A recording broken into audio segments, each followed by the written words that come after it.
This is vessel maneuvering and handling video notes. By the end of this chapter, hopefully you will get used to the terminologies that usually used while on board on a vessel and safety measures in navigations. There will be 7 subchapters related to vessel maneuvering, precautionary action in distress or emergency, and others.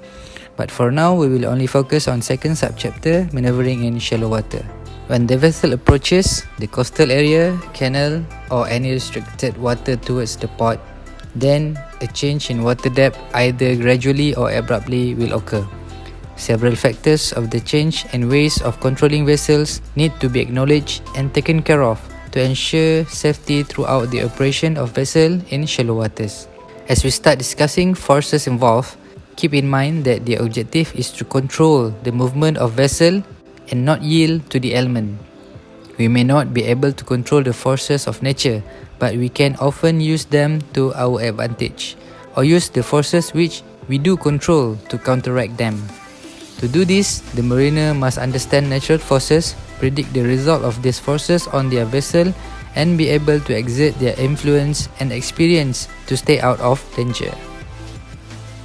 In ship handling forces, these are 3 types of forces: controllable, uncontrollable, and semi-controllable.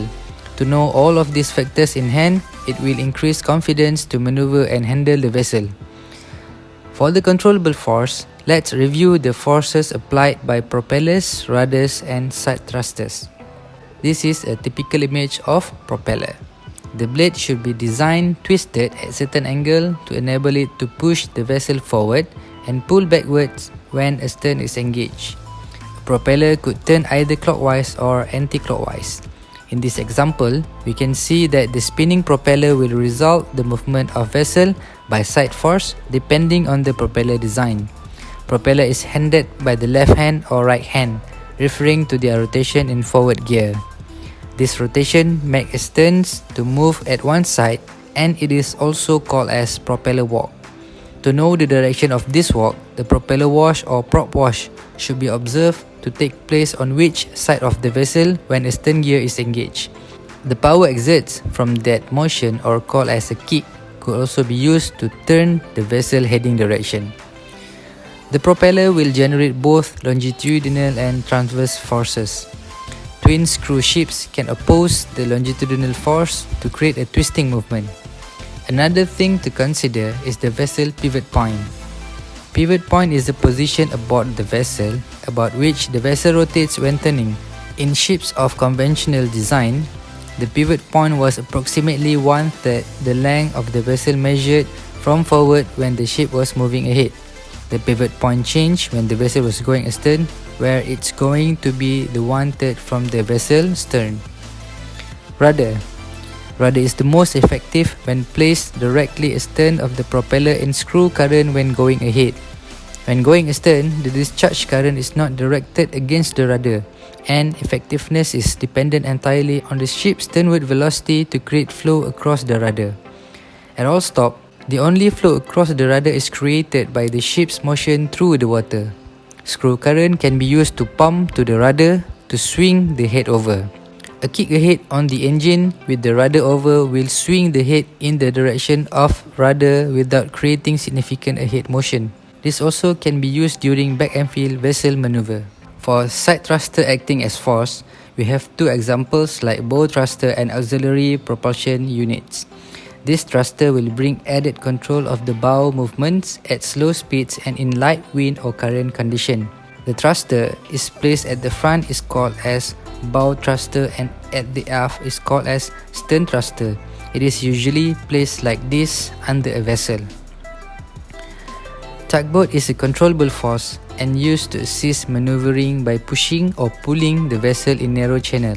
The skill for handling is on the hand of tugmaster.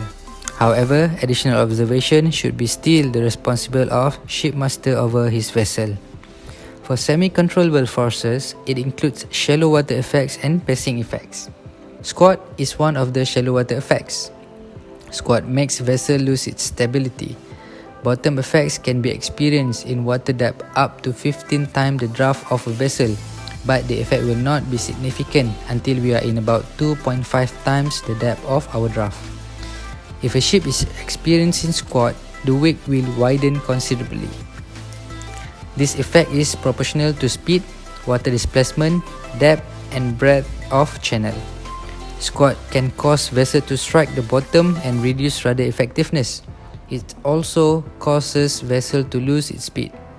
To detect whether a vessel is experiencing squat, wake around the vessel can be an indicator to it. Another effect is the bank suction and cushion. The cushion is caused by the increase of water pressure at the bow, and the suction is caused by the decreased water pressure at the stern. Remember, you don't have to be within close proximity of visible hazard to experience this effect.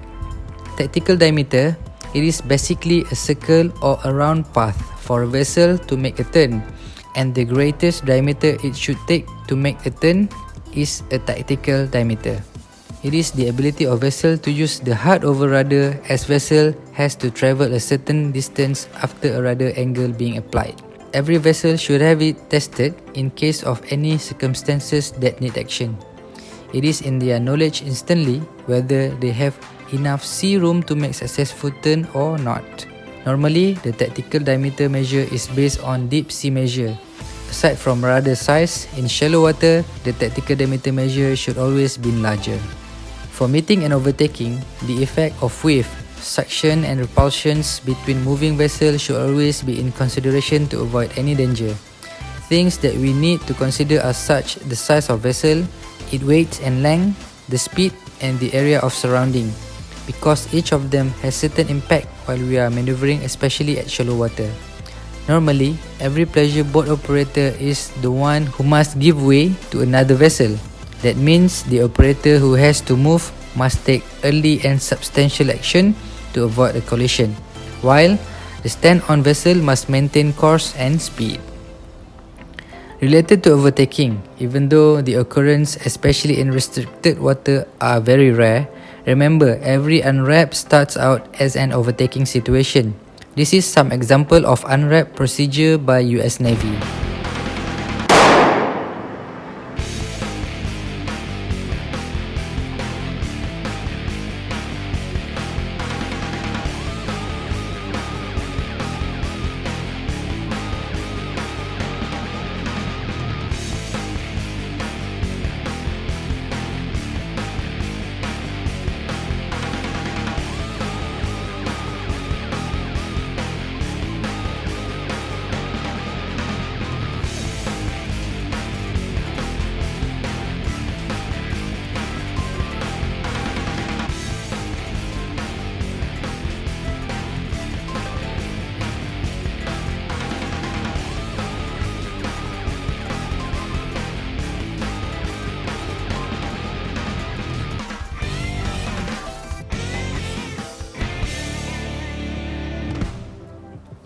Uncontrollable forces are generally considered to be wind and current. Vessel will lie broadside to the wind if not making way. However, your sail area should also consider relative to your pivot point. When making way, the ship's bow will seek the wind.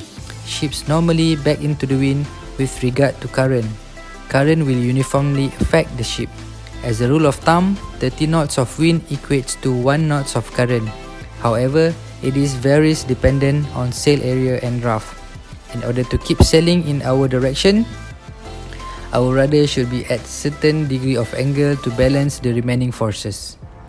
That's all for this subchapter. Until next time, thank you.